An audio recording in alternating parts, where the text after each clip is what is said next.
The voice you just heard belongs to 14-year-old Jennifer Wertz.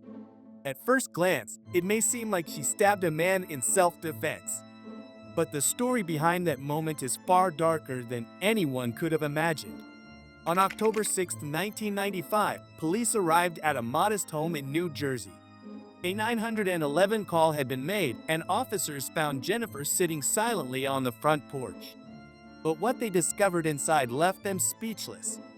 It was something out of a nightmare. 4 years earlier, in February 1991, a woman named Dede Rosenthal vanished without a trace from her 7th-floor apartment in Somerset Tower, Cherry Hill.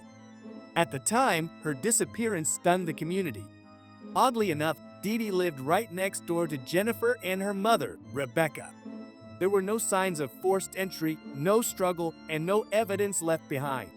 The only thing authorities found was a dated ATM receipt for $80 tucked inside Dede's day planner. Dede had just moved to New Jersey from Canada to work at the Elwyn Institute, a facility for children with mental disabilities. Her brother, Blaine, had begged her to stay in Canada.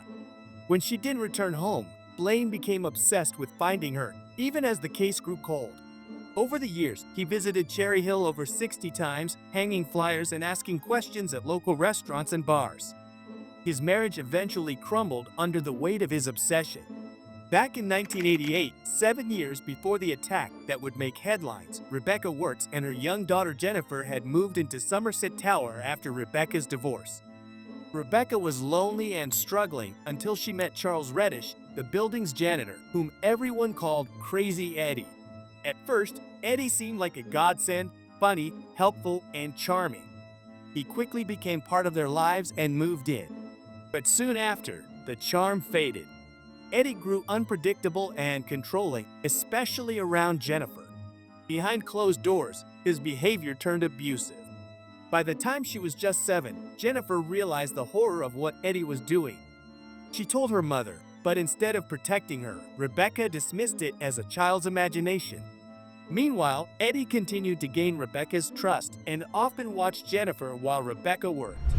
That same year, police knocked on their door to ask about Dede Rosenthal's disappearance. They questioned Eddie, who claimed he had been home all night with Rebecca as his alibi. When police asked Rebecca, she confirmed his story. But something didn't sit right with the prosecutor, who noticed Jennifer's anxious reaction whenever Eddie was mentioned. Eventually, the Wertz family moved out like many other tenants after Dede's mysterious disappearance. Though suspicion lingered, there was no concrete evidence linking Eddie to the crime. Her apartment was spotless, no blood, no signs of a struggle, nothing. The only clue was that one ATM receipt. But a downstairs neighbor reported hearing a loud thud above her at 4 a.m. on the night Dede vanished. With no leads, the case grew cold, though it was featured in various media, including Unsolved Mysteries. Jennifer, now older and living elsewhere, never forgot her former neighbor. Neither did Blaine, who continued his quest for answers even as it ruined his personal life. Years later, life with Eddie had grown unbearable for Jennifer and Rebecca. Eddie's outbursts were frequent and terrifying. While he didn't always physically attack Rebecca, Jennifer believed her mother was also a victim of his psychological torment. After a heated argument, Jennifer convinced her mom they had to leave. They made a plan to move in with Jennifer's grandmother. But Rebecca made a mistake, she told Eddie. On the last day of school, after Jennifer's field hockey game, she expected her mom to pick her up. But Eddie was behind the wheel. Jennifer was immediately angry, sensing betrayal. During the drive, Eddie stared at her through the rearview mirror. Something felt off. He claimed he wanted one last family dinner. But when they arrived, there was no food. Then, Eddie abruptly left, saying he needed groceries. Jennifer begged her mom to leave while he was gone, but Rebecca refused. Jennifer ran upstairs and, exhausted, fell asleep. In the middle of the night, around 2 a.m., Jennifer woke up to horrible sounds. She descended the stairs and realized what she was hearing. Eddie was beating her mother. When he noticed Jennifer, he dragged her into the living room and threw her near Rebecca. Jennifer could barely recognize her mother, her face swollen, her jaw and arm broken. Jennifer begged him to stop. But Eddie picked up a drape and a hatchet and covered Jennifer. From beneath the sheet, she could hear the brutal blows as Eddie struck her mother. She felt her mother's blood soak into the fabric. When he was finished, Eddie dragged Jennifer upstairs and assaulted her for hours. As dawn approached, Eddie sat beside her and made a disturbing request. He asked her to kill him. When she refused, he threatened to kill her too. Trapped and terrified, Jennifer somehow remained calm.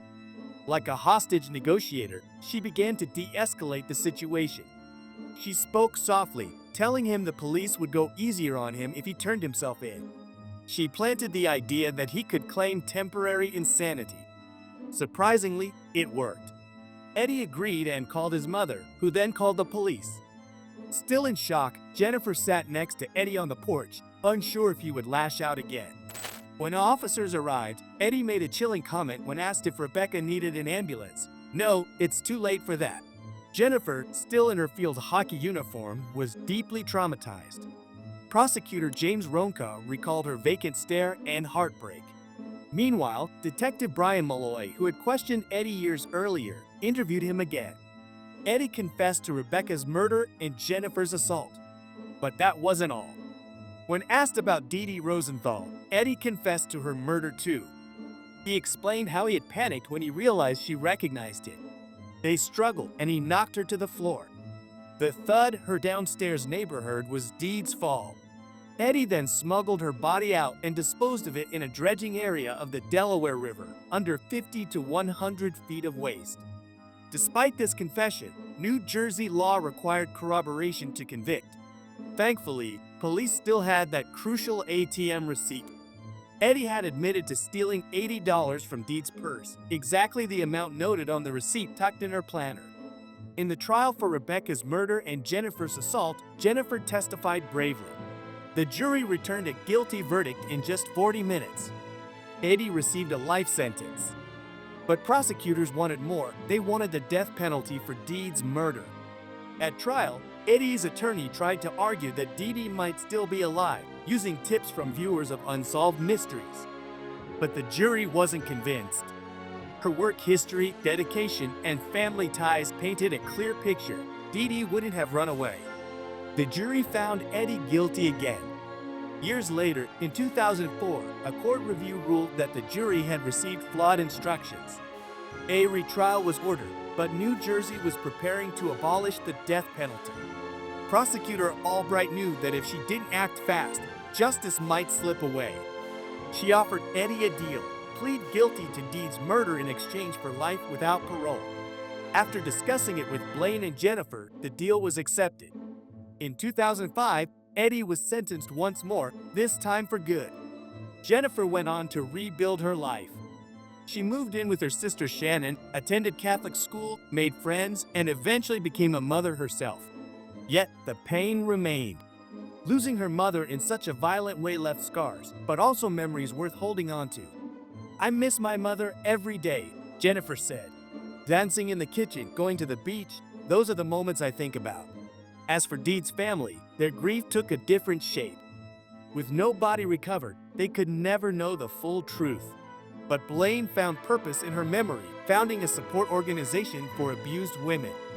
"I'll never forget Dede," Blaine said. "I miss her every single day." Though justice was eventually served, the impact of Eddie's crime still echoes decades later. But both Jennifer and Blaine chose to honor their loved ones by helping others, and that legacy endures far beyond the horrors they survived.